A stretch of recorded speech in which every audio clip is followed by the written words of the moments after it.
Ako si Saria, 27 taong gulang. Lumaki sa isang simpleng pamilya sa Batangas. Hindi kami mayaman, pero pinalaki ako ng mga magulang ko na may respeto sa sarili at may takot sa Diyos. Bata pa lang ako, sanay na akong kumilos sa bahay, tumulong sa maliit naming karinderya at magtiis kapag kapos. Hindi ako yung babaeng lumaki sa magarang buhay, pero hindi rin ako yung tipo na madaling yurakan. Tahimik lang ako, pero hindi ibig sabihin nun ay wala akong kayang gawin. Nakilala ko si Calum sa isang charity event na pinuntahan ko dahil isa ko sa tumulong mag-organize para sa mga batang nangangailangan ng school supplies. Nung una, hindi ko alam ng anak pala siya ng isang mayamang pamilya. Simple siyang manamit, tahimik magsalita, at hindi mayabang. Ang akala ko noon, isa lang din siyang volunteer na katulad ko. Doon nagsimula ang lahat. Sa simpleng pag-aabot ng kahon ng notebooks, sa pagtawa namin habang inaayos ang mga upuan, at sa mga kwentuhan naming hindi ko namalayang inaabot na ng gabi. Hindi naging madali ang relasyon namin. Nung nalaman ng pamilya niya kung sino ako, lalo na ang nanay niyang si Doña Victorina, ramdam ko agad ang lamig ng pagtanggap niya. Hindi niya kailangang sabihin ng diretsyo na ayaw niya sa akin, dahil sapat na ang tingin niya para iparamdam iyon. Sa tuwing bumibisita ako sa bahay nila, para akong laging sinusukat mula ulo hanggang paa. Tinitignan niya ang sapatos ko, ang bag ko, ang damit ko, pati ang paraan ng pagsasalita ko. Minsan, habang nasa hapag kami, narinig ko siyang nagsasabi sa kapatid ni Calum na may mga babaeng marunong talagang kumapit sa pagkakataon. Kunwari hindi ko narinig, pero tumagos yun sa dibdib ko.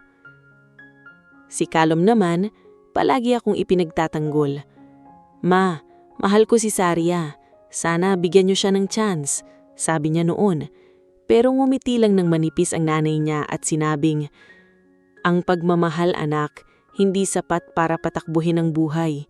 Kailangan mo ng babaeng kaya kang sabayan. Hindi ako nagsalita. Hinawakan lang ako ni Calum sa ilalim ng mesa. Parang sinasabing, huwag akong susuko. At hindi nga ako sumuko. Hindi dahil gusto kong patunayan ang sarili ko kay Doña Victorina, kundi dahil mahal ko si Calum. Mahal ko siya hindi dahil sa apelyido niya, hindi dahil sa bahay nila, hindi dahil sa kaya niyang ibigay. Mahal ko siya dahil nung mga panahong pagod ako sa buhay, siya yung taong hindi ako tinignan na kawawa. Tinignan niya ako na parang buo ako. Makalipas ang 2 taon, nagdesisyon kaming magpakasal. Simple lang sana ang gusto namin, pero dahil pamilya ni Calum ang nag-asikaso ng karamihan, naging marangya ang kasal. Malaki ang simbahan, marami ang bisita, at halos lahat ng naroon ay galing sa mundo nilang, puro negosyo, pangalan at koneksyon. Habang naglalakad ako papunta sa altar, nakita ko si Calum na umiiyak habang nakangiti. Sa sandaling iyon, nawala sa isip ko ang lahat ng takot. Ang mahalaga lang sa akin ay siya. Pero sa gilid ng unang hanay, naandun si Doña Victorina. Diretsyo ang upo, malamig ang mukha, at halatang pinipilit lang ang ngiti para sa mga kamera. Kahit sa reception, ramdam kong hindi niya ako gustong tawaging manugang. Kapag may bumabati sa kanya, ang sinasabi niya lang, salamat, masaya kami para kay Calum. Hindi niya sinasabing masaya siya para sa amin. Pagkatapos ng kasal, napagpasyahan namin ni Calum na dumiretso sa honeymoon namin sa isang beach resort sa Palawan. Gusto naming lumayo kahit sandali, gusto naming huminga, gusto naming maramdaman na sa wakas, kami naman. Habang nasa eroplano, hinawakan na ang kamay ko at sinabing, simula ngayon, tayo na ang pamilya. Hindi ko hahayaan na masaktan ka pa nila. Ngumiti ako, pero sa loob ko, may kaba pa rin ako. Ayoko namang ilayo ka sa nanay mo, sabi ko sa kanya. Hindi mo ako inilalayo, sagot niya. Ako ang pinipili kung saan ako dapat tumayo. Pagdating namin sa resort, para akong nakahinga ng maluwag sa unang pagkakataon. Tahimik ang dagat, malamig ang hangin, at ang villa namin ay nakaharap sa malawak na tubig.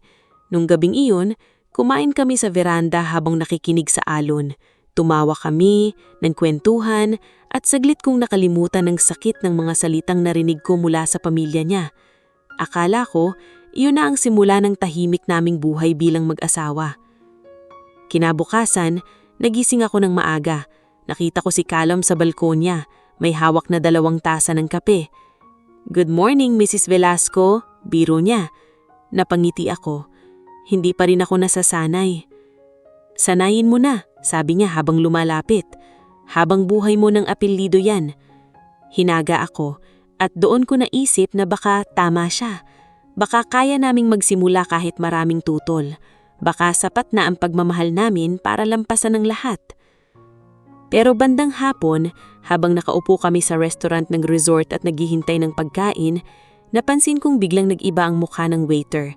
May tinignan siya sa may entrance, pagkatapos ay tila kinabahan. Sumunod ang ilang guest na napalingon din. Hindi ko pa alam kung bakit, hanggang sa narinig ko ang pamilyar na boses na matalim at galit. "Nasaan siya?" Nanlamig ang kamay ko. Paglingon ko, nakita ko si Doña Victorina na naglalakad papunta sa amin. Suot ang mamahaling damit at puno ng galit ang muka. Kasama niya ang 2 babaeng kamag-anak ni Callum at halata-halata sa kilos nila na hindi sila pumunta roon para bumati. Tumayo agad si Callum. "Ma, anong ginagawa niya dito?" Hindi siya sinagot ng nanay niya. Diretso siyang tumingin sa akin na parang tagal na niyang pinipigil ng sumabog. Huminto siya sa harap ng mesa namin. Halos lahat ng tao sa restaurant ay nakatingin na. "Ang kapal ng mukha mong pakasalan ng anak ko," sabi niya sa akin, malinaw, malakas at puno ng pangangalista. Hindi ako nakakibo. Ramdam ko ang bigat ng tingin ng tao, ang kaba ni Callum at ang sakit na unti-unting umaakyat sa dibdib ko. "Ma, tama na," marining nasabi ni Callum. Pero hindi siya tumigil. Lumapit pa siya sa akin. Halos iduro ang daliri sa mukha ko. "Hindi ka bagay sa anak ko. Hindi ka bagay sa pamilyang ito. At habang buhay ako, hindi kita tatanggapin bilang manugang." Sa sandaling iyon, gusto kong umiyak. Gusto kong tumayo at umalis. Pero may parte sa akin na biglang kumalma. Tinignan ko siyang diretsyo. Hindi para lumaban sa sigaw, kundi para ipaalam na narinig ko bawat salita niya. At habang nanginginig ang buong katawan ko, pinili kong manatiling tahimik. Dahil alam kong ang unang araw ng pagsubok sa pagiging asawa ko kay Callum ay nagsisimula pa lang. Parang tumigil ang oras sa paligid ko matapos sabihin niyo ni Doña Victorina. Ramdam ko ang bigat ng katahimikan na sumunod sa kanyang mga salita. Pero hindi iyon nagtagal. Agad niyang sinundan iyon ng mas matitinding salita.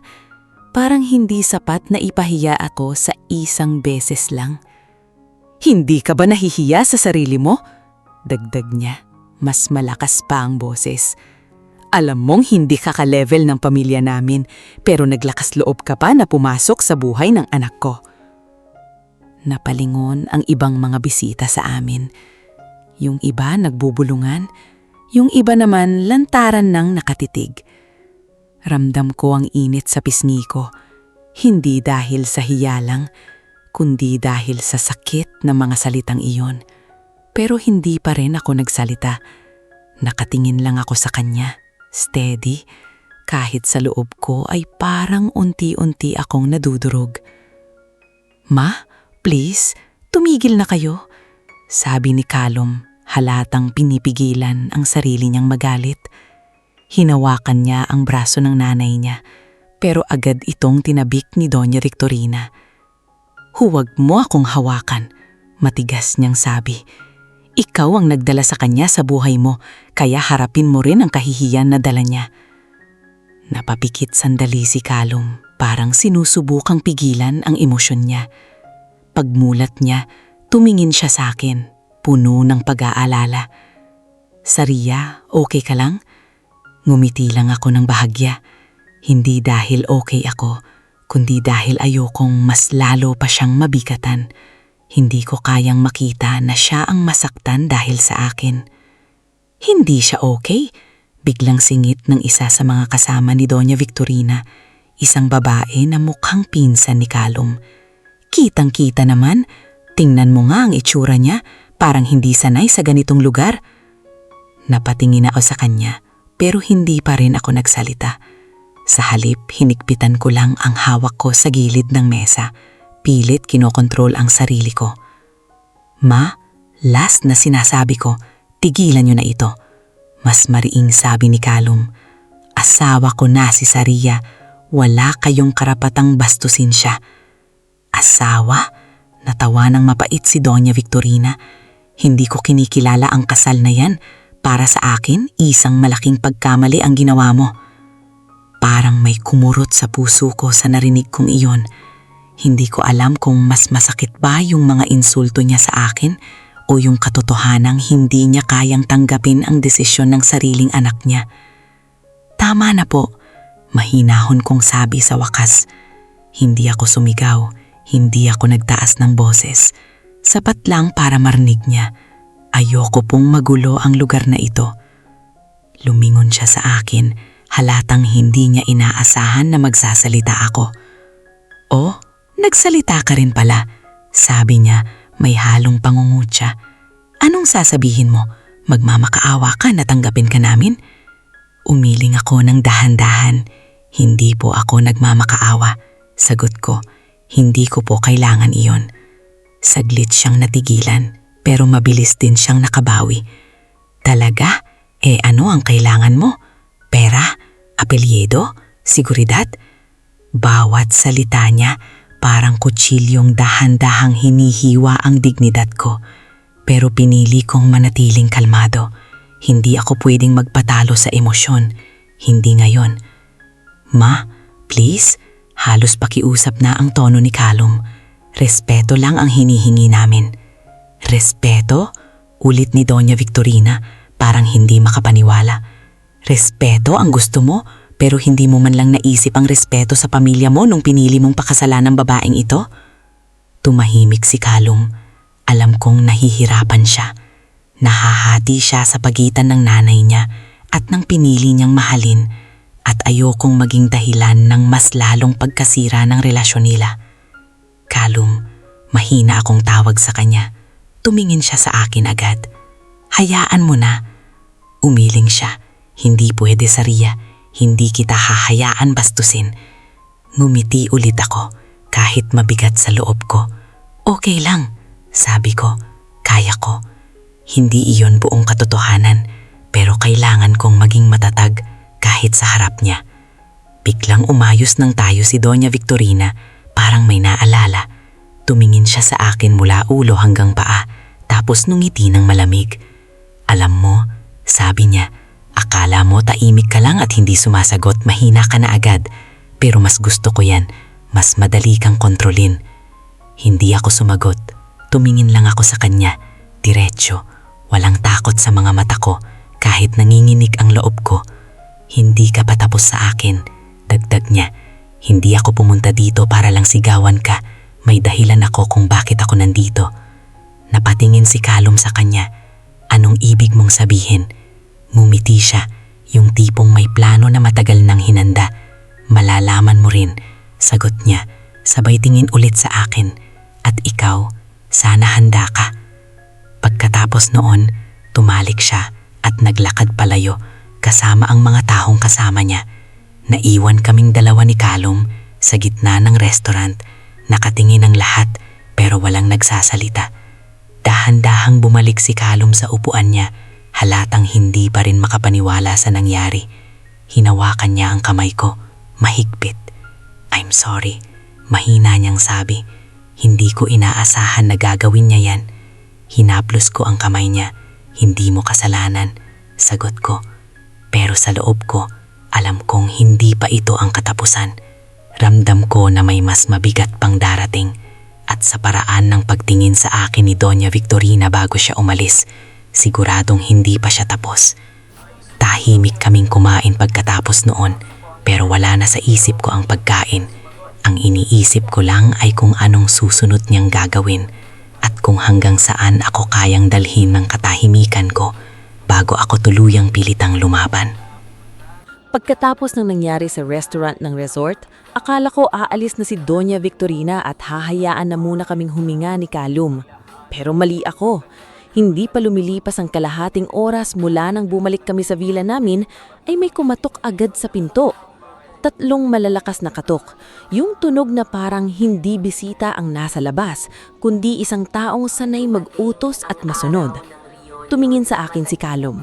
Kita ko sa mukha niya ang kaba at inis na pilit niyang pinipigil. Ako na, sabi niya, pero bago pa siya makalapit sa pinto, narinig na namin ang boses ng nanay niya mula sa labas. Buksan mo ang pinto, Alom, hindi pa tayo tapos. Napahinga ako ng malalim. Gusto kong sabihin kay Calum na wag na niyang pagbuksan, na hayaan na lang namin siyang magwala sa labas hanggang mapagod. Pero kilala ko si Calum. Kahit gaano siya nasasaktan sa ginagawa ng nanay niya, anak pa rin siya. May parte pa rin sa kanya na umaasang baka makausap ito ng maayos. Pagkabukas niya ng pinto, pumasok si Doña Victorina na parang kanya ang buong villa. Kasunod niya ang 2 babae na kasama niya kanina at isang lalaking nakasuot ng polo barong, may bitbit na leather folder. Hindi ko kilala ang lalaki, pero sa itsura niya, alam kong hindi siya ordinaryong kasambahay o kamag-anak. Mukha siyang abogado o assistant na sanay sa ganitong klaseng usapan. "Ma'am, ano na naman ito?" tanong ni Calum. Pagod na ang boses. Hindi siya pinansin ni Doña Victorina. Dumiretso siya sa center table, umupo at inilapag ang bag niya na parang nasa sarili niyang sala. Tumingin siya sa akin. Malamig at matalim ang mga mata. "Umupo ka," utos niya. Hindi ako gumalaw. Hindi dahil gusto kong makipagmatigasan, kundi dahil ayokong sanayin siyang kaya niya akong utusan kahit kailan niya gusto. Nanatili akong nakatayo sa tabi ni Calum. "Ma, hindi mo pwedeng utusan ng ganyan siya," sabi ni Calum. "Pwede," sagot niya agad. "Dahil siya ang dahilan kung bakit nasisira ang buhay mo." Doon inilabas ng lalaking kasama niya ang mga papel mula sa folder. Inilapag niya iyon sa mesa ng maingat, tapos bahagyang yumuko. "Ma'am, ito na po ang documents." Kinabahan ako, pero hindi ko ipinakita. Tumingin ako sa papel. Hindi ko pa nababasa lahat, pero malinaw ang malaking nakalagay sa taas. Petition for dissolution of marriage. Parang may malamig na tubig na ibinuhos sa katawan ko. Napatingin ako kay Calum. Nanlaki ang mga mata niya. Halatang ngayon niya lang nakita ang mga iyon. "Divorce papers?" Mahina niyang sabi, halos hindi makapaniwala. "Ma, seryoso ka?" "Mas seryoso pa kaysa sa inyo noong nagpakasal kayo. Hindi ito kasal. Isa itong pagkakamali na kailangang itama habang maaga pa." "Kasal kami sa Pilipinas, Ma," sabi ni Calum. Nanginginig na ang boses sa galit. Ngumiti siya ng mayabang. "May paraan ang may pera, anak. Hindi mo na kailangang intindihin ang legal process. Aayusin ko ang lahat. Ang kailangan lang ay pirma mo." Tumingin siya sa akin. Doon ko naramdaman ang bigat ng intensyon niya. Hindi na ito lang simpleng pang-aalpusta. Plano niya talaga ito. Hindi siya sumugod sa honeymoon namin dahil nadala lang ng galit. Dinala niya ang mga papel na iyon dahil matagal na niya itong pinaghandaan. "Pumirma ka," sabi niya sa akin. "Kapag ginawa mo yan, bibigyan kita ng sapat na pera para makapagsimula ka ulit. Mas higit pa sa kaya mong kitain sa buong buhay mo." Napangiti ako ng kaunti. Hindi dahil natutuwa ako, kundi dahil sa sobrang baba ng tingin niya sa akin. Akala niya pera lang ang kailangan para burain ang pagmamahal, pangako at dignidad ng isang tao. Hindi po ako nagpakasal para ibenta ang sarili ko. Mahinahon kong sagot. Nanigas ang mukha niya. "Huwag kang umarte na malinis. Alam kong may dahilan kung bakit mo pinakasalan ang anak ko." "Ma!" sigaw ni Calum. "Enough!" Pero lalo lang siyang nagalit. Dinampot niya ang papel at inilapit sa akin kasama ang ballpen. "Huwag mo akong sigawan, Calum. Ginagawa ko ito para sa iyo. Isang araw magpapasalamat ka rin sa akin." Lumapit siya sa akin at inilagay ang papel sa maliit na writing desk malapit sa bintana. Tinaptap niya ito ng daliri, parang pinapapirma ng isang empleyadong takot mawalan ng trabaho. "Dito," sabi niya, "pirmahan mo dito." Tahimik akong tumingin sa papel. Naririnig ko ang paghinga ni Kalom sa tabi ko. Mabigat, galit, at puno ng pagkakalito. Alam kong gusto niyang kunin ang papel at punitin iyon, pero bago siya makakilos, hinawakan ko ang braso niya ng marahin. Hayaan mo.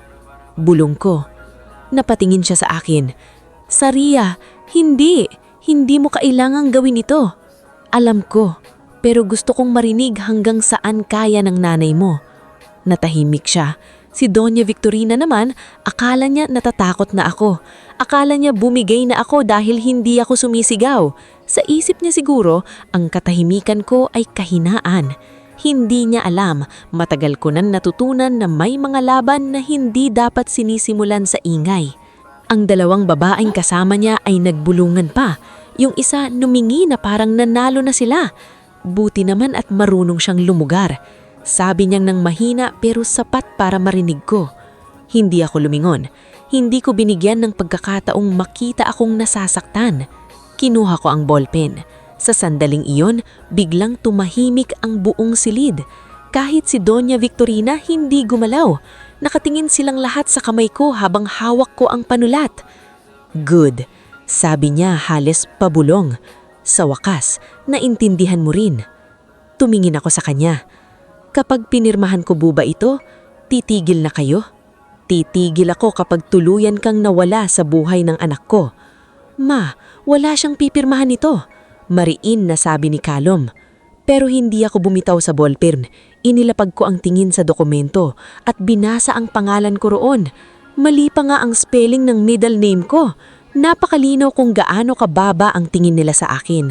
Gusto nilang burahin ako, pero hindi man lang nila kayang isulat ng tama kung sino ako. Doon ko naramdaman na hindi na ito lang tungkol sa kasal namin ni Kalom. Tungkol ito sa lahat ng babaeng minamaliit dahil hindi galing sa mayamang pamilya. Tungkol ito sa mga taong akala ng iba ay walang boses dahil tahimik lang. Dahan-dahan kong inilapag ang ballpen sa ibabaw ng papel.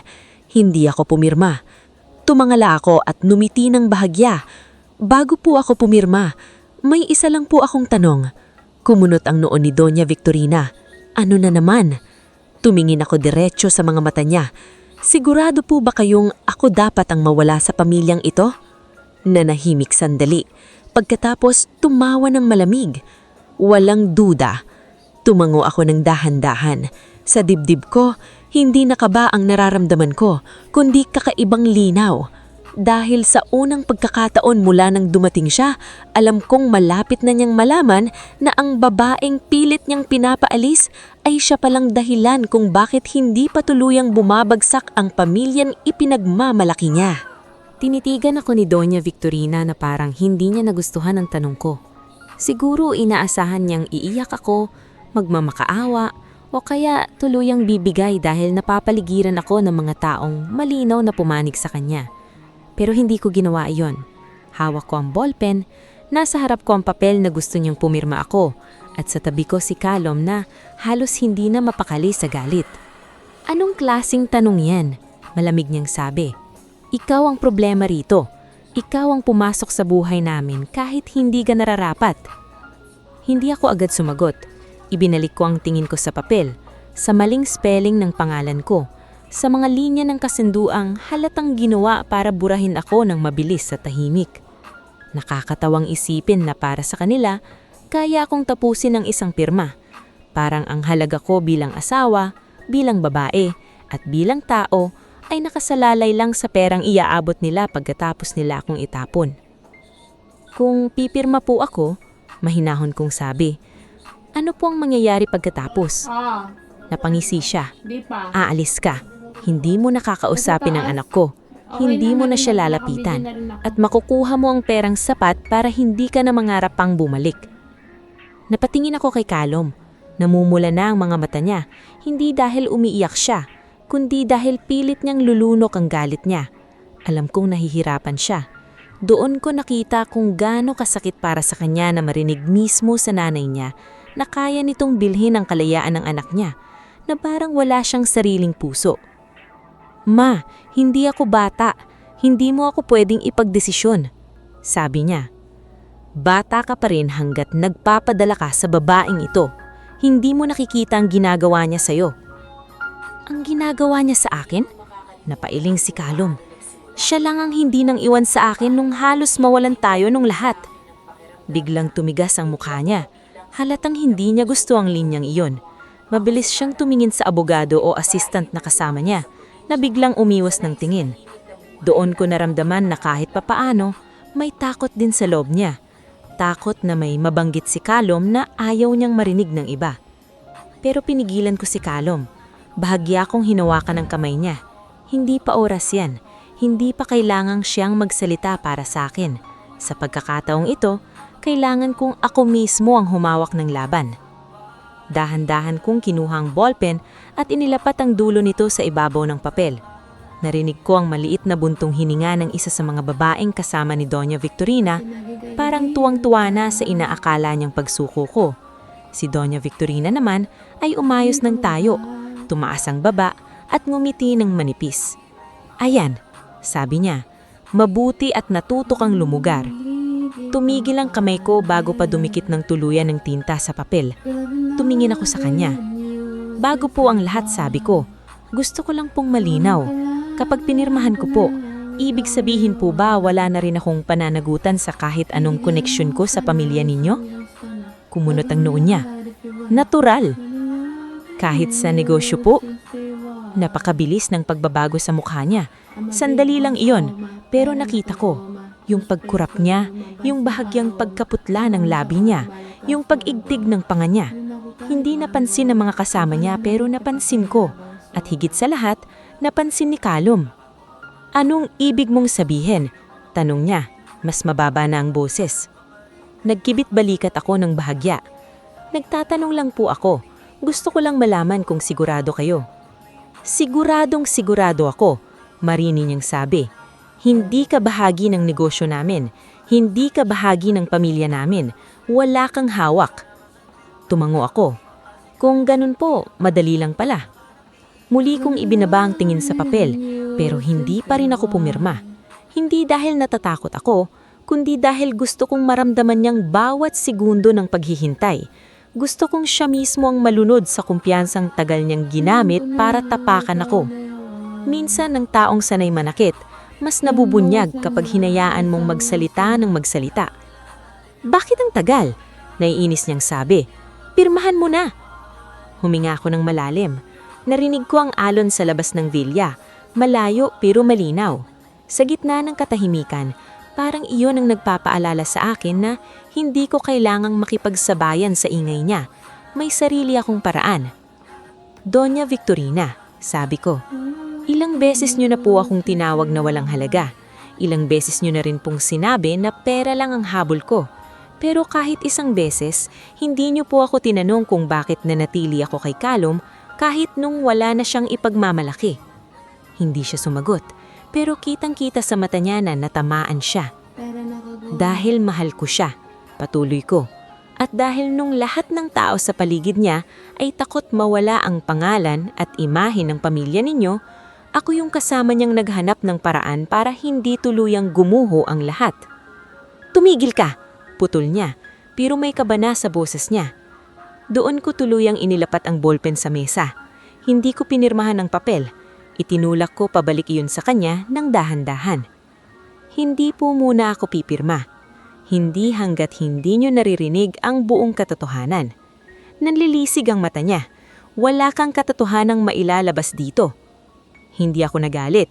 Sa halip, yumuko ako at kinuhang maliit kong bag na nakalagay sa tabi ng upuan. Binuksan ko iyon ng mahinahon. Ramdam kong lahat sila ay nakatingin sa akin. Maging si Calum hindi kumikibo. Alam niyang may alam ako, pero hindi niya alam kung ano ang eksaktong ilalabas ko. Mula sa loob ng bag, hinawakan ko ang folder na ilang linggo nang dala ko. Hindi ko iyon dinala para makipaglaban. Dinala ko iyon dahil bago kami umalis ni Calum, may kutob na akong hindi kami basta-bastang hahayaan ng nanay niya. At tama ang kutob ko. Tumingin muna ako kay Calum. Mahina akong sinabi. Patawad, ayokong umabot dito. Napangunot ang noo niya pero hindi siya sumagot. Pagkatapos, hinarap ko si Doña Victorina. Ang mukha niya may halong inis sa takot na pilit tinatakpan ng kayabangan. Sigurado po ba kayong gusto nyo akong paalisin sa pamilyang ito? Tanong ko ulit. Mas malinaw ngayon. Pirmahan mo na lang, sabi niya, pero wala na ang dating tapang sa boses niya. Doon ko tuluyang ningiting bahagya. Hindi matamis, hindi mga asar, kundi ngiting pagod na akong magpaliwanag sa taong ayaw makinig. Kung ganun po, sabi ko, habang dahan-dahang inilalabas ang folder, siguro panahon na para malaman ng lahat kung sino talaga ang matagal nang bumubuhay sa pamilyang pilit niyong itinataboy ako. Tahimik ang buong villa habang hawak ko ang folder.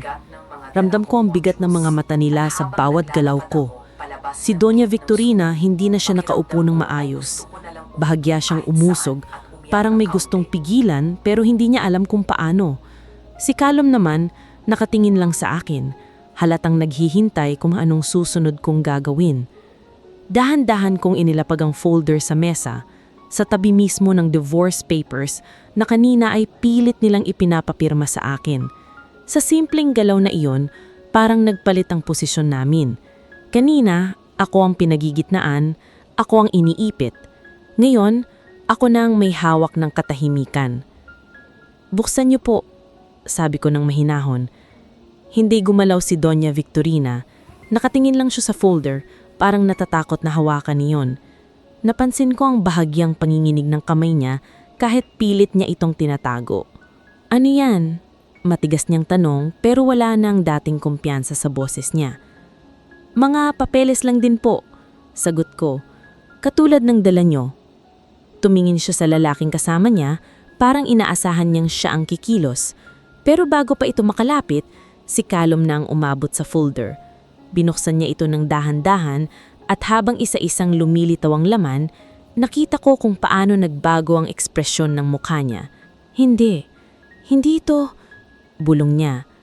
Lumapit si Doña Victorina, hindi na mapigilan ng sarili, kinuha niya ang mga papeles mula kay Calum at mabilis na binasa. Sa bawat pahina, unti-unting nawawala ang kulay ng mukha niya. Nang paano mo nakuha to?" Tanong niya halos pabulong. Hindi ako sumagot agad. Hinayaan ko muna siyang magbasa. Hinayaan ko siyang maramdaman ang bigat ng katotohanang pilit niyang tinatakasan. "Ma, totoo ba to?" Tanong niya ng nanginginig ang boses. "Ganito na kalala ang sitwasyon ng kumpanya?" Walang sagot si Doña Victorina. Doon ako nagsalita. 3 taon na pong nalulugi ang isa sa mga pangunahing negosyo ninyo. Unti-unti na pong nauubos ang reserves ninyo at kung hindi agad na agapan, matagal na pong bumagsak ang buong kumpanya. "Kasalanan mo to," biglang sigaw ng isa sa mga kasama niya. Tinuro ako. "Siguro ikaw ang dahilan kung bakit nagkaganito." Tumingin ako sa kanya pero hindi ako nagtaas ng boses. "Kung ako ang dahilan, matagal na pong sumara ang kumpanya ninyo." Sagot ko. Napatahimik siya. Bumaling ako kay Doña Victorina. "Alam niyo po ba kung bakit hindi pa ito lumalala?" Hindi siya sumagot, pero alam kong naiintindihan niya na kung saan papunta ang usapan. Dahil may taong tahimik na tumutulong, may taong hindi nagpapakilala, may taong hindi naghihintay ng kapalit. Napahawak si Calum ng noo niya. "Saria, ikaw ba yun?" Tumingin ako sa kanya at tumanggo ng dahan-dahan. "Hindi ko sinabi sa'yo dahil ayokong maramdaman mong may utang ka sa akin. Gusto kong mahalin mo ako dahil gusto mo, hindi dahil kailangan mo." Parang gumuho ang mundo ni Calum harap ko. Umupo siya, hindi makapagsalita. Samantalang si Doña Victorina nakatayo pa rin pero halatang hirap na siyang panindigan ng sarili niya. Hindi ito posible," sabi niya pero pilit. "Saan ka kukuha ng ganong kalaking pera?" Gumiti ako ng bahagya. "Hindi niyo po ako kilala at hindi ko rin naman sinubukang ipakita kung sino ako." "Sunungaling ka," sabi niya pero mahina na. "Gusto mo lang kaming manipulahin. Kung gusto ko pong manipulahin kayo, matagal ko na pong ginawa yun. Hindi ko na sana hinintay na ganito ang mangyari." Tahimik ulit ang buong silid. Ang 2 babaeng kasama niya, wala nang masabi. Ang isa nakatingin na lang sa sahig, habang ang isa ay halatang iniilang. "Ma," sabi ni Calum, dahan-dahan siyang tumayo. "Siyang tumulong sa atin?" Hindi pa rin sumagot si Doña Victorina. Ma, sagutin mo ako. Ulit niya, mas mariin na. Sa wakas, napapikit si Doña Victorina. Parang doon lang niya tinanggap ang katotohanang pilit niyang tinatakasan. May mga investors, mahinang sabi. May mga taong tumulong, hindi investors, ako. Timitig siya sa akin, punong-puno ng galit at kahihiyan, pero sa likod noon may takot. Hindi kita kailangan, sabi niya, pero halatang hindi na niya pinaniniwalaan ang sarili niyang salita. Hindi niyo nga po ako kailangan, kaya nga po tayo dito, di ba? Dahil gusto niyo akong paalisin. Tinulak ko ng bahagya ang divorce papers pabalik sa kanya. Kung pipirma ako, wala na po kayong obligasyon sa akin at wala na rin po akong obligasyon sa inyo. Napatingin siya sa papel, parang mayon lang niya nakita kung gaano kabigat ang hinihingi niya kanina. Kapag pinirmahan ko ito, dagdag ko, titigil na rin ang tulong ko. Lahat ng koneksyon, lahat ng suporta, mawawala. Napaupo siya ng dahan-dahan, parang nawalan ng lakas ang tuhod niya. Hindi pwedeng ganito. Pero malinaw na sa lahat ang sitwasyon. Kanina po, sabi ko, sigurado kayo na ako ang dapat mawala. Ngayon, gusto ko pong ulitin ang tanong. Tumigil ako sandali, hinayaan kong marinig nila ang sarili nilang paghinga. Totoo pa rin po ba iyon? Hindi agad nakasagot si Doña Victorina. Nakaupo siya sa harap ng mesa. Hawak pa rin ang ilang pahina mula sa folder na inilabas ko, pero halatang hindi na siya nagbabasa. Nakatingin siya sa mga numero, sa pangalan ng mga kumpanya, sa mga resibong nagpapatunay ng perang pumasok sa negosyo nila, pero ang mukha niya ay parang hindi niya kayang tanggapin ang lahat. Sa loob ng ilang sandali, wala siyang imik, at sa katahimikang iyon, mas lalo kong naramdaman kung gaano kalaki ang nabago sa pagitan namin. Si Callum naman ay nakatayo sa tabi ko. Parang ngayon lang niya unti-unting nauunawaan ang bigat ng ginawa ko para sa kanya. Hindi ko siya tiningnan ng matagal dahil alam kong kapag nakita ko ang sakit sa mata niya, baka bumigay ang lakas na pinipilit kong itayo sa sarili ko. Hindi ko ginusto na umabot sa puntong kailangan kong ilabas ang mga papeles na iyon. Ang totoo, gusto ko sanang manatili ang lahat sa palitan ko at ng taong pinagkatiwalaan ko noon. Gusto ko sanang protektahan si Callum mula sa kahihiyan ng pamilya niya dahil kahit nasaktan ako ng nanay niya, mahal ko pa rin siya bilang asawa ko. Hindi ako naniniwala. Biglang sabi ni Doña Victorina.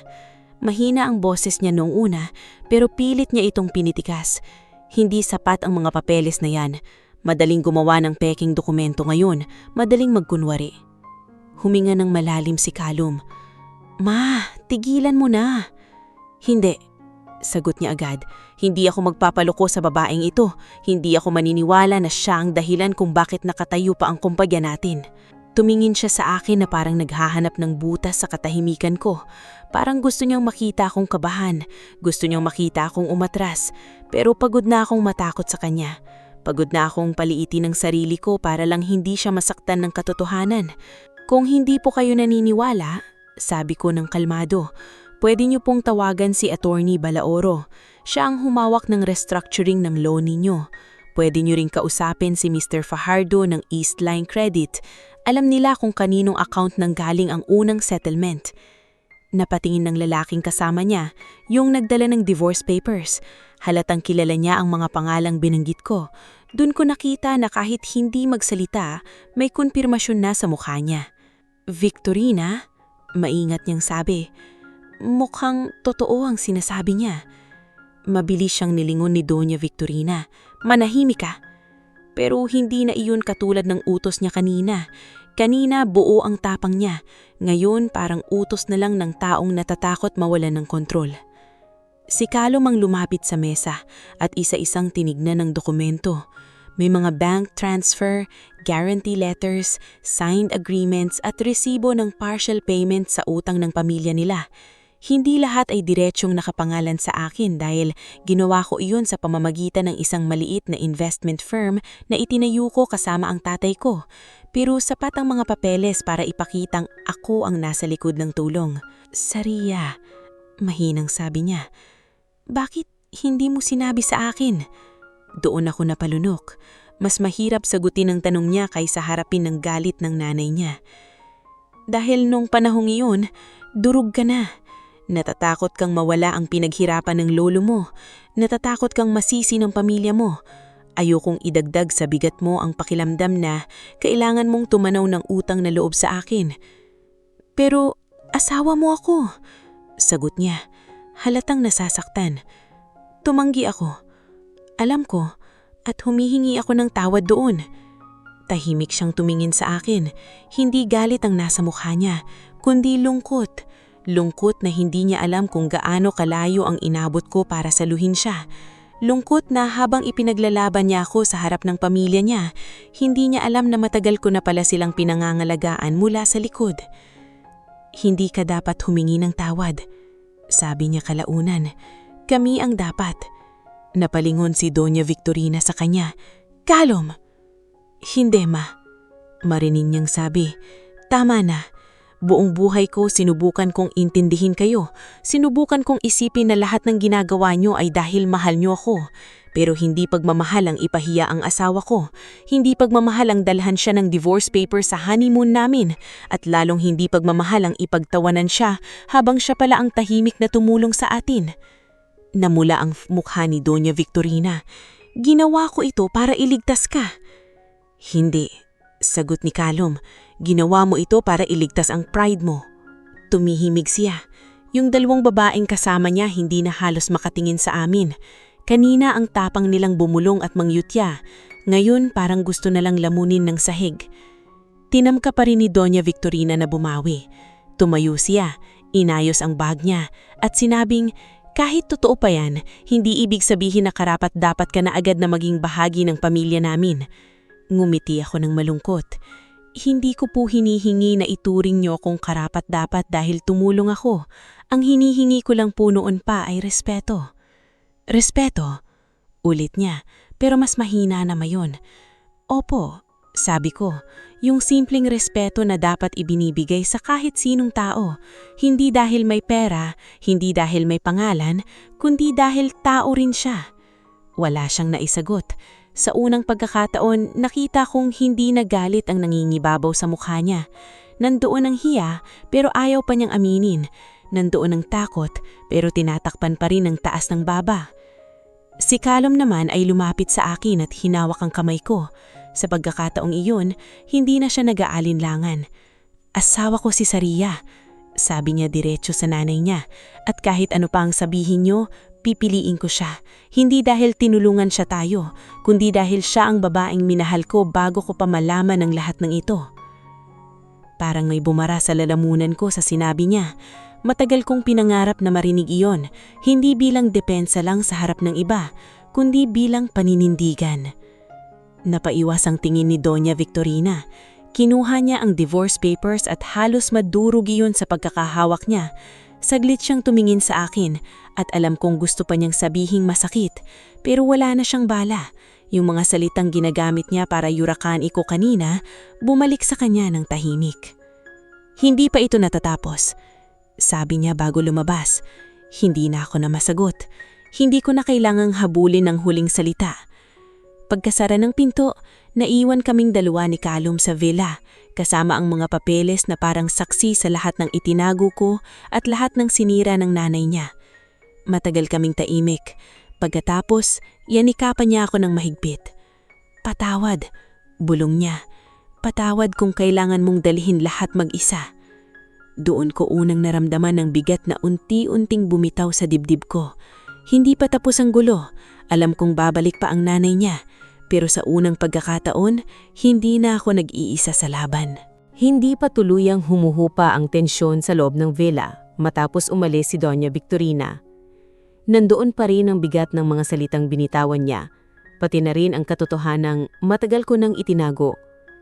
Nakaupo si Kalom sa gilid ng kama, hawak ang ulo niya, habang ako naman ay tahimik lang na nakatayo malapit sa bintana, nakatingin sa dagat. Dati, ang tanawing iyon ang nagbibigay sa akin ng kapayapaan. Pero ngayon, parang paalala na kahit gaano kalawak ang mundo, may mga problemang sumusunod pa rin sa'yo.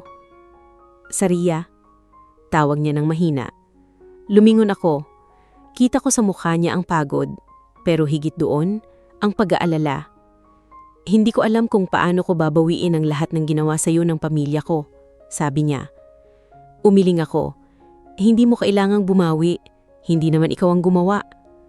Pero ako ang dahilan kung bakit ka napunta sa sitwasyong ito, sagot niya. Ngumiti ako ng bahagya. Pinili ko to, pinili kita. Alam kong hindi magiging madali, pero hindi ko akalaing aabot sa ganito. Tahimik siyang tumanggo. Parang gusto pa niyang salita, pero wala siyang mahanap na tamang salita. At sa totoo lang, hindi ko rin alam kung ano ang dapat naming sabihin sa isa't isa sa puntong iyon. Minsan, sapat na ang katahimikan para ipakita na magkasama pa rin kayo. Makalipas ang ilang oras, nagpasya kaming lumabas sandali para makalanghap ng hangin. Naglakad kami sa tabing dagat. Walang masyadong tao dahil palubog na ang araw. Hawak niya ang kamay ko, mas mahigpit kaysa dati, na parang natatakot siyang mawala ako sa kanya. Simula ngayon, sabi niya habang naglalakad kami, hindi na kita hahayaan na harapin sila mag-isa. Tayo ang haharap, sagot ko. Napangiti siya, pero halatang may iniisip pa rin. Hindi ko na siya pinilit magsalita. Alam kong kailangan niyang oras para iproseso ang lahat. Pagbalik namin sa villa, tahimik ang paligid. Akala ko doon na matatapos ang araw na iyon. Akala ko magkakaroon kami ng kahit kaunting pahinga mula sa lahat ng nangyari. Pero mali na naman ako. Bandang 7:00 ng gabi, narinig ko ang tunog ng sasakyan na huminto sa labas ng villa. Hindi iyon ang sasakyan ni Doña Victorina kanina. Ibang tunog, mas mabigat, mas tahimik, pero may presensya na agad nagpaparamdam na hindi ito basta bisita lang. Napatingin kami ni Callum sa isa't isa. May inaasahan ka bang iba? Tanong niya. Umiling ako. Wala. Maya-maya, may kumatok. Isang beses lang, pero sapat para ipaalam na hindi ito isang taong maghihintay ng matagal. Lumapit si Callum sa pinto, pero bago niya pa ito buksan, narinig ko na ang boses mula sa labas. Buksan mo, anak. Nanlaki ang mata ni Callum. Dad? Agad niyang binuksan ang pinto. Sa harap namin, nakatayo ang isang lalaking matangkad, maayos ang bihis, at halatang may edad na pero matibay pa rin ang tindig. Si Don Esteban, ang ama ni Callum. Hindi ko siya masyadong nakikita dahil madalas siyang nasa ibang bansa para sa negosyo. Pero kahit hindi kami gaanong nagkakausap, hindi siya katulad ni Doña Victorina. Tahimik siya, pero ramdam mong may bigat ang bawat kilos niya. Dad, anong ginagawa niyo dito? Tanong ni Callum. Hindi siya agad sumagot. Tumingin muna siya sa akin. Hindi matalim ang tingin niya, hindi rin malamig. Parang nagmamasid, sinusubukang intindihin ang buong sitwasyon nang hindi agad humuhusga. Pwede ba akong pumasok? Tanong niya ng mahina. Of course, sagot ni Callum. Pumasok siya sa loob ng villa, dahan-dahan, parang sinusukat ang bawat hakbang. Pagpasok niya, napatingin siya sa mesa kung saan nakalapag pa rin ang mga papeles. Nandun pa rin ang divorce papers at ang folder ko. Mauuna ako ha? Sabi ng driver na kasama niya mula sa labas at agad na umalis. Naiwan kaming tatlo sa loob ng villa. Tumawag ang nanay mo, sabi ni Don Esteban, nakatingin pa rin sa mesa. Mukhang may malaking gulo na naman. Napahinga si Callum. Hindi na naman, Dad. Tuloy-tuloy na. Hindi siya ngumiti. Lumapit siya sa mesa at hinawak ang isang dokumento mula sa folder. Isa iyon sa mga papeles na may kilalaman sa utang ng kumpanya nila. Sino ang nagbigay ng mga ito? Tanong niya. Tahimik akong lumapit. Ako po, sagot ko. Tumingin siya sa akin. Hindi siya nagulat. Parang inaasahan na niya. Akala ko nga ikaw. Sabi niya. Napatingin si Callum sa anya. Alam niyo po ba? Tumanggo si Don Esteban. May ilang galaw sa kumpanya na hindi ko maintindihan noong una. May pumapasok na tulong pero hindi malinaw kung saan ang gagaling. Nagsimula akong magtanong at unti-unti nalaman ko. Napatingin si Callum sa akin, parang lalo siyang bigla. Bakit hindi niyo sinabi sa akin? Tanong niya sa ama niya. Kasi hindi ko pa siya sigurado noon at gusto kong makita kung sino ang taong handang tumulong kahit walang kapalit. Tumingin siya ulit sa akin. Ngayon, malinaw na. Tahimik akong nakinig. Hindi ko alam kung saan papunta ang usapan, pero ramdam kong may mababago na naman. Dad, sabi ni Callum, anong ibig niyong sabihin? Huminga Don Esteban. Ibig kong sabihin, may mga bagay na kailangan nasing ayusin at hindi ito matatapos sa pag-alis lang ng nanay mo dito. Tumingin siya sa pinto, parang inaasahan na anumang oras ay babalik si Doña Victorina. At kung babalik siya, kailangan nating maging handa. Sa sandaling iyon, naintindihan ko na ang laban namin ay hindi lang tungkol sa pagtanggap ng isang biyanan. Mas malalim pa ito, mas malaki. At kahit na nagsisimula ng lumabas ang katotohanan, alam kong hindi pa doon nagtatapos ang gulo. Dahil kapag nasangkot na ang buong pamilya, lalo na ang taong matagal nang nasa likod ng lahat, doon pa lang talaga nagsisimula ang tunay na laban. Matapos magsalita si Don Esteban, parang nag-iba ang bigat ng hangin sa loob ng villa. Hindi na iyon basta tensyon lang dahil sa galit ng isang ina. Ngayon, ramdam ko nang mas malalim na ang pinanggagalingan ng lahat. Tahimik kaming tatlo sandali, parang bawat isa ay inaayos ang sariling iniisip. Si Callum ang unang nagsalita. Dad, ibig sabihin, matagal niyo nang alam? Umupo si Don Esteban sa sofa, dahan-dahan, parang pinipiling mabuti ang bawat kilos.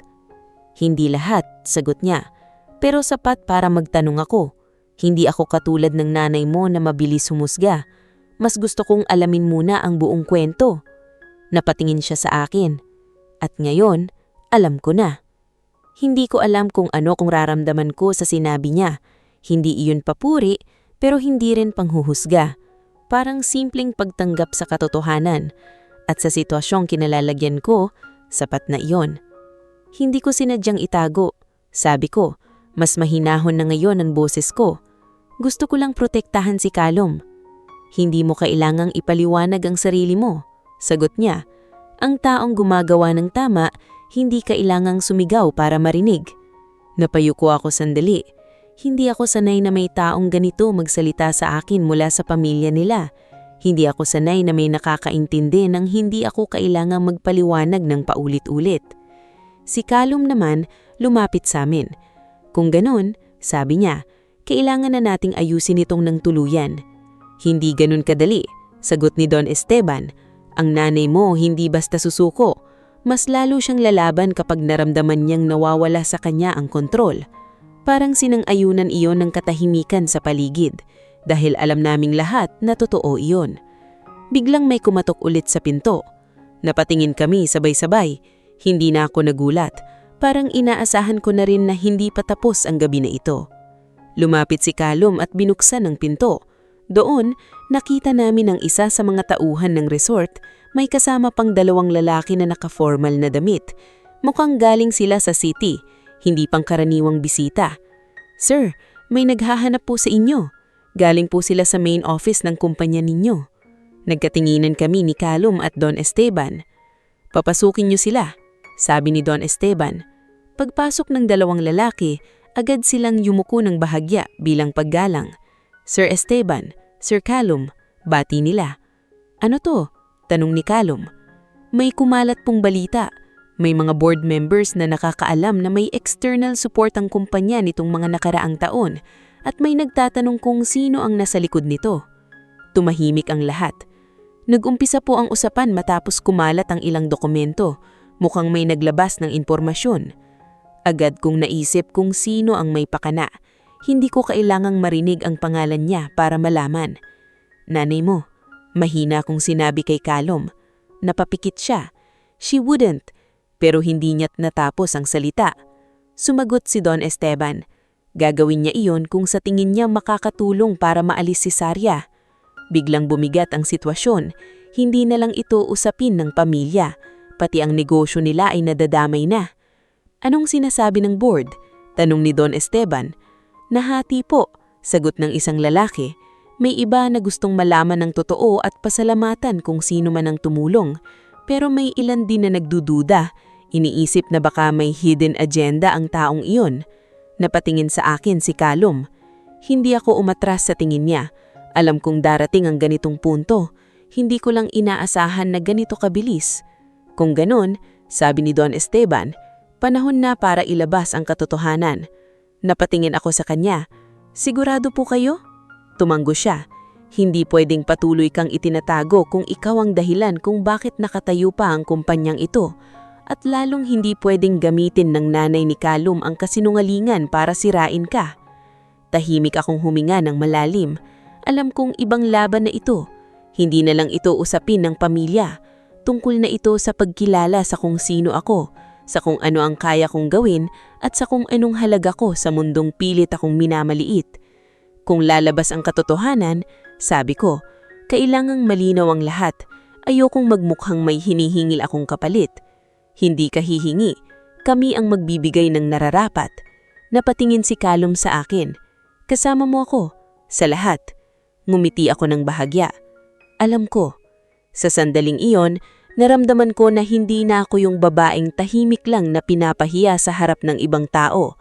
Hindi na ako yung taong kinakailangang pang ipagtanggol para marinig. Dahil sa wakas, unti-unti nang lumalabas ang katotohanang matagal kong itinatago. At habang nakatingin ako sa mga papeles sa mesa, alam kong hindi na ito basta laban para sa pagmamahalan namin ni Callum. Laban na ito para sa dignidad ko, para sa katotohanan, at para ipakita sa mga taong tulad ni Doña Victorina na hindi lahat ng tahimik ay mahina. May mga taong tahimik dahil pinipili nilang maging matatag. At kapag dumating ang tamang oras, sila ang pinaka-hindi mo inaasahang lalaban. Hindi pa tuluyang nakakabawi ang lahat sa bigat ng mga nangyari nang muling bumukas ang pinto ng villa. Hindi na kami nagulat. Parang inaasahan na namin na hindi matatapos ang gabi nang hindi bumabalik si Doña Victorina. At tama nga kami. Pumasok siya ng mas mabagal kaysa kanina. Wala na ang galit na sumasabog sa bawat hakbang niya. Sa halip, may kakaibang kontrol sa kilos niya pero halata pa rin ang pagod at tensyon sa mukha niya. Wala na rin ang dalawang babaeng kasama niya kanina. Siya na lang mag-isa. Napatingin siya agad kay Don Esteban, pagkatapos kay Callum at sa huli ay sa akin. Tumigil ang tingin niya sa akin ng mas matagal pero hindi na iyon kasing talim ng dati. Parang sinusubukan niyang basahin kung hanggang saan na ang alam ko. Akala ko ba tapos na tayo? Tanong ni Callum, halatang pagod na rin. Hinding-hindi matatapos ito hanggat hindi naaayos. Sagot ni Doña Victorina.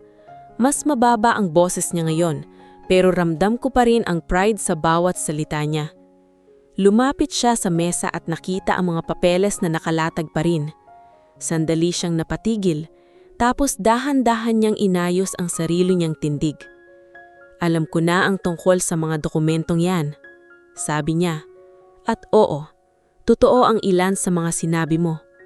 Hindi ko agad inasahan niyon. Kahit si Callum ay napatingin sa kanya, halatang nagulat. Ma, mahina niyang sabi. Pero, dagdag niya agad, parang ayaw niyang mawalan ng kontrol sa sitwasyon. Hinding-hindi ibig sabihin niya na tama ang lahat ng ginawa mo. Tahimik akong nakinig, hindi ko siya pinutol. Tumulong ka sa amin nang hindi namin alam. Pumasok ka sa negosyo namin nang walang pahintulot. Gumawa ka ng mga desisyon na hindi ka naman bahagi. Tumulong po ako dahil kailangan ninyo, hindi para kontrolin kayo. Hindi mo pa rin dapat ginawa, sagot niya. Pero hindi na ganoon kalakas ang dating. Tahimik sandali si Don Esteban, pero kita ko sa mukha niya na sinusukat niya ang bawat salita ng asawa niya. Hindi siya sumisingit, parang hinahayaan niya itong sumalita hanggang sa maubos. Huminga ng malalim si Doña Victorina bago muling tumingin sa akin. Kung may pagkukulang ako, sagi niya, hindi ko agad nakita ang lahat ng ito. Hindi iyon direktang paghingi ng tawad, pero sa paraan ng pagsasalita niya, alam kong malayo na iyon sa babaeng sumugod kanina para ipahiya ako. Hindi pa rin ako nagsalita. Hinintay ko kung ano pa ang susunod niyang sasabihin. Hindi ko matatanggap agad ang lahat. sabi niya. Hindi ko kayang biglang magbago dahil lang sa ilang papeles. Tumanggo ako ng dahan-dahan. Hindi ko po hinihingi na magbago kayo agad. Napatingin siya sa akin, parang hindi niya inaasahan ang sagot ko. Ang hinihingi ko lang po ay huwag niyo nang tratuhin na wala akong halaga. Tahimik siya. Kita ko ang paggalaw ng panga niya. Parang may gustong sabihin pero hindi niya mailabas. Hindi ako pumasok sa buhay ng anak ninyo para sirain ang pamilya ninyo. Pumasok ako dahil mahal ko siya. At kung tinulungan ko man kayo, ginawa ko iyon dahil bahagi kayo ng buhay niya. Napatingin si Callan sa akin, halatang apektado sa mga sinabi ko. Hindi ko kailangan ng pera ninyo.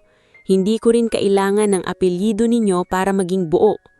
Pero bilang asawa ng anak ninyo, sana kahit kaunting respeto lang ang ibigay ninyo. Tahimik ang buong silid. Kahit ang dalawang lalaking kanina pang nakatayo sa gilid, hindi gumagalaw. Dahan-dahang napaupo si Doña Victorina. Parang doon lang siya tuluyang napagod. Hindi na siya nagsasalita agad. Nakatingin lang siya sa mesa, sa pagitan ng divorce papers at ng mga dokumentong dala ko. Makalipas ng ilang segundo, kinuha niya ang divorce papers. Sandali niyang itong tinignan, tapos dahan-dahan niyang ibinaba ulit. Hindi ko pa rin gusto ang paraan mo, sabi niyang mahina, pero hindi ko na rin maikakaila ang katotohanan. Napatingin ako sa kanya, pero hindi pa rin ako nagsalita. Hindi ko alam kung paano magsisimula, sabi niya. Hindi ako sanay sa ganitong sitwasyon. Sa unang pagkakataon, nakita ko ang totoong bahagi niya. Hindi yung mayabang na babae na sanay masunod ang lahat, kundi isang ina na natatakot mawala ng kontrol sa buhay ng anak niya. Hindi ninyo kailangan magsimula ng malaki, sabi ko. Sapat na ang simpleng respeto. Napatingin siya sa akin, walang galit, wala ring ngiti, pero may kakaibang katahimikan. Tumanggo siya ng dahan-dahan. Hindi iyon malinaw na paghingi ng tawad, pero alam kong iyon na ang kaya niyang sa ngayon. Tumayo si Callan at lumapit sa amin. Ma, sabi niya, ito lang ang gusto namin. Hindi namin hinihingi na mahalin ninyo agad si Saria. Pero sana, huwag niyo na siyang saktan. Hindi sumagot si Doña Victorina, pero hindi rin siya tumutol. Sa sandanging iyon, naramdaman ko na unti-unti nagbabago ang direksyon ng lahat. Hindi pa maayos, hindi pa perpekto. Pero hindi na rin katulad kanina na puro galit at pagmamataas. At kahit alam kong mahaba pa ang lalakbayin namin, alam ko rin na may maliit na bitak sa pader na matagal niyang itinayo sa pagitan namin. At minsan, sapat na ang isang maliit na bitak para tuluyang gumuho ang matagal ng maling paniniwala. Hindi naging maingay ang sumunod na mga oras matapos ang pag-uusap namin. Parang lahat kami napagod na sa tensyon, sa galit at sa mga salitang matagal nang pumipigil. Si Doña Victorina ay tahimik na umalis ng vela, hindi na tulad kanina na puno ng sigaw at galit ang bawat hakbang. Ngayon, mabagal na ang lakad niya at kahit hindi siya lumingon pabalik, ramdam ko na may iniwan siyang bahagi ng sarili niya sa gabing yun. Naiwan kaming tatlo ni Callan at Don Esteban. Tahimik lang si Don Esteban. Parang kontento na siya na kahit papaano ay nagkaroon ng kaunting liwanag ang sitwasyon. Ilang sandali pa, nagpaalam na rin siya. Bago siya lumabas, lumapit siya sa akin at marahang tumanggo. Hindi lahat ng laban kailangang ipanalo agad, sabi niya. Minsan, sapat na ang makapagsimula. Tumanggo ako bilang sagot. Hindi ko na kailangan magpaliwanag pa. Alam kong naiintindihan niya. Pagkaalis niya, bumalik ang katahimikan sa villa. Pero hindi na ito katulad ng katahimikan kanina na puno ng takot at pangamba. Ngayon, may halo na itong pag-asa. Umupo si Callan sa tabi ko. Matagal siyang hindi nagsalita. Ramdam ko na may gusto siyang sabihin, pero pinipili niyang maging sigurado sa bawat salita. Saria, mahinang tawag niya.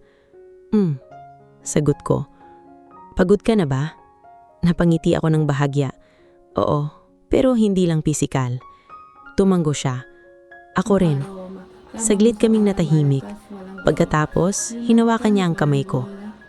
Gusto kong mag-usap tayo, sabi niya. Tumingin ako sa kanya. Ngayon? Ngayon, sagot niya. Dahil ayokong may matirekang hindi malinaw sa pagitan natin. Huminga ako ng malalim at tumango. Bakit mo ginawa lahat ng yon? Hindi lang para tulungan ako, kundi pati ang pamilya ko kahit na ganun ang trato nila sa'yo. Hindi ko agad sinagot. Hindi dahil wala akong sagot, kundi dahil gusto kong maging tapat sa bawat salitang lalabas sa bibig ko. Dahil mahal kita. At dahil alam kong mahalaga sa iyong pamilya mo, kahit gaano pa sila kahirap intindihin. Napapikit siya sandali. Pero, nasaktan ka? Sabi niya. Oo, maraming beses. Bakit hindi ka umalis? Tumingin ako sa kanya. Dahil hindi ikaw ang nanakit sa akin. Tahimik siya. Ramdam ko ang bigat ng sinabi ko, pero iyon ang totoo. Hindi ko kayang iiwan ka dahil sa pagkakamali ng iba. Pero hindi rin ibig sabihin na papayag akong patuloy na masaktan. Tumanggo siya. Mas mabagal ngayon. Kaya gusto kong malaman mo na simula na yon, hindi na kita hahayaan na maramdaman yon. Ngumiti ako ng bahagya. Hindi mo kailangang ipaglaban ako sa lahat ng oras. Kailangan lang nating magtulungan. Hindi, sagot niya. Kailangan kitang ipaglaban dahil asawa kita. Sa paraan niyang pagsasalita, alam kong hindi na iyon simpleng pangako lang. Desisyon na iyon.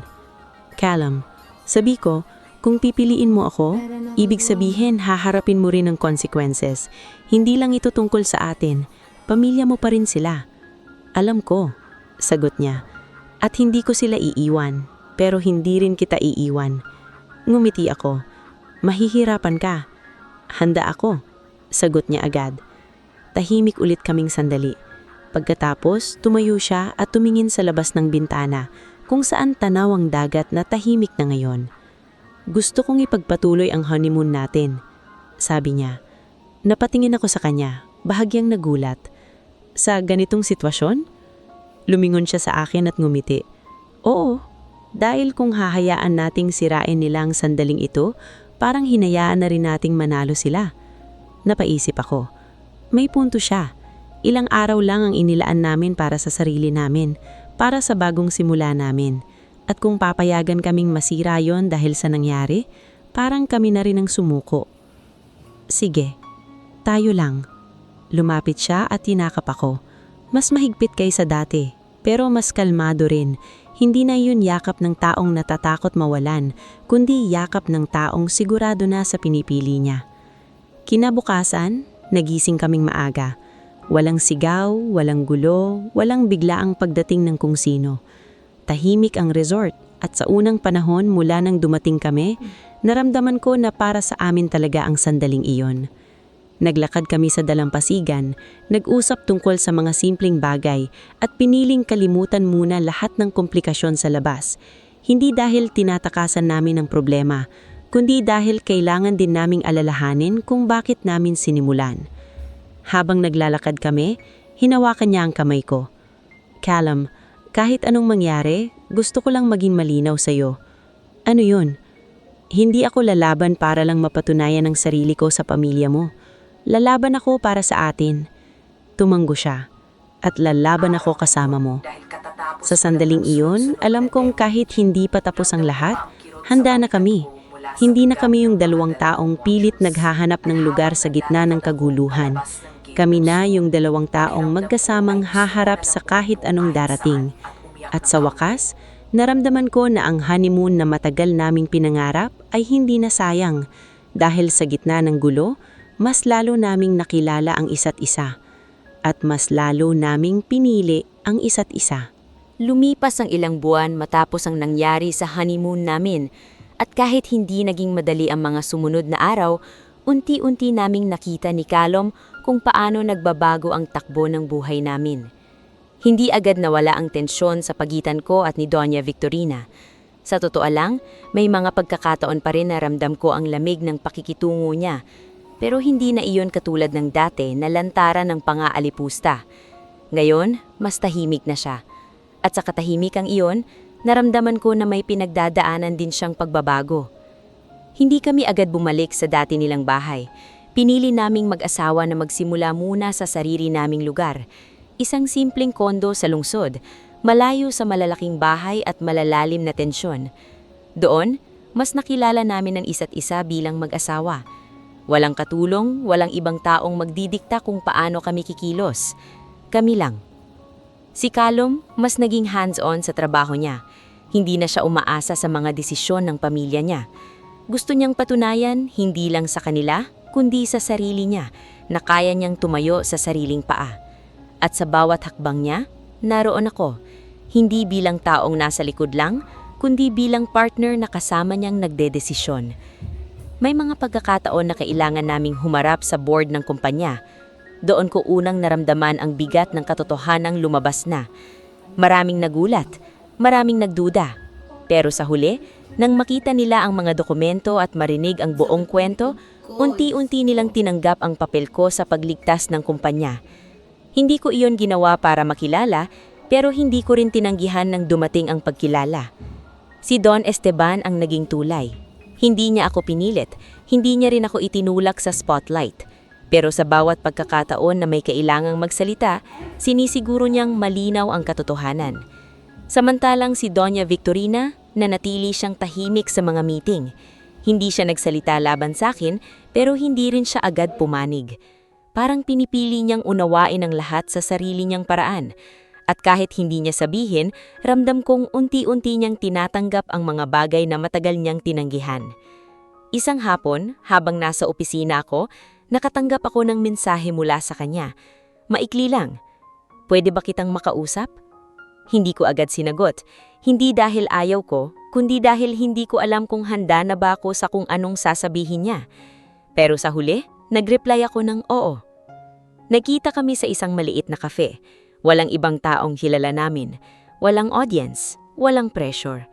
Pagdating ko, nauna na siya. Nakaupo siya sa isang sulok, hawak ang tasa ng kape, pero halatang hindi pa niya ito iniinom. Lumapit ako at umupo sa tapat niya. Tahimik kami sa unang minuto. Pareho kaming nag-iisip kung paano magsisimula. "Ayos ka lang ba?" tanong niya sa wakas. Nagulat ako. Hindi iyon ang inaasahan kong unang tanong mula sa kanya. "Opo," sagot ko. "Kayo po?" Tumanggo siya. "Ayos lang." Tahimik ulit. Pagkatapos, dahan-dahan niyang inilapag ang tasa niya. "Hindi ako sanay sa ganito," sabi niya. "Hindi ako sanay na ako ang mali. Ako ang may alam. Ako ang tama. At kapag may hindi sumunod, iniisip ko agad na sila ang mali." Tumingin siya sa akin. "Hanggang sa dumating ka." Hindi pa rin ako nagsalita. "Hanggang sa dumating ka? Hindi kita nagustuhan nung una. At hindi dahil wala kang pera, kundi dahil nakita ko kung paano ka tinignan ng anak ko. At natakot ako na baka mawala siya sa akin." Doon ko naramdaman ang bigat ng pinanggagalingan niya. Hindi iyon galit lang. May halong takot. Takot na mawalan ng kontrol. Takot na maiwan. "Pero mali ang paraan ko," sabi niya. "Mas mahina na ngayon. At nasaktan ka." Tahimik akong huminga. Hindi ko inaasahan na maririnig ko iyon mula sa kanya. "Hindi ako magaling humingi ng tawad," sabi niya. "Pero gusto kong subukan." Tumingin siya sa akin ng direkta. "Patawad." Hindi iyon dramatiko. Walang luha, walang malaking eksena. Pero sa simpleng salitang iyon, naramdaman ko ang sincerity. Ngumiti ako ng bahagya. "Salamat po." Hindi ko na pinahaba. Hindi ko na inisa-isa ang lahat ng sakit na naramdaman ko. Dahil sa puntong iyon, hindi na iyon ang mahalaga. Ang mahalaga ay nagsimula siyang umamin. "Hindi ko masasabing magiging maayos agad ang lahat," sabi niya. "Pero gusto kong subukan." Tumanggo ako. "Ganun din po ako." Tahimik kaming nagkape pagkatapos niyon. Hindi awkward, hindi rin masaya, pero payapa. Pag-uwi ko, nadatnan ko si Callum na naghihintay. "Kamusta?" tanong niya agad. Ngumiti ako. "Okay na." "Sigurado?" "Hindi pa perpekto," sagot ko. "Pero nagsisimula na." Lumapit siya at nilapakan ako. Sa mga sumunod na araw, unti-unti naming nakita ang pagbabago. Hindi biglaan, hindi madali, pero totoo. Natuto akong hindi lahat ng laban kailangang ipanalo sa sigaw, at natutunan ni Doña Victorina na ang respeto ay hindi hinihingi sa takot, kundi kusang ibinibigay kapag nakita ang tunay na halaga ng isang tao. At sa huli, napatunayan ko sa sarili ko na hindi ko kailangang baguhin kung sino ako para lang tanggapin ng iba. Dahil ang taong marunong magmahal ng totoo, hindi kailangang magpanggap para lang maging sapat. At kung may isang bagay na natutunan ko sa lahat ng ito, iyon ang katotohanan na ang tunay na lakas ay hindi nasusukat sa ingay ng boses, kundi sa katahimikan kayang tumayo kahit binabagsak ang mundo. At sa pagkakataong ito, hindi lang ako ang nagbago, pati sila.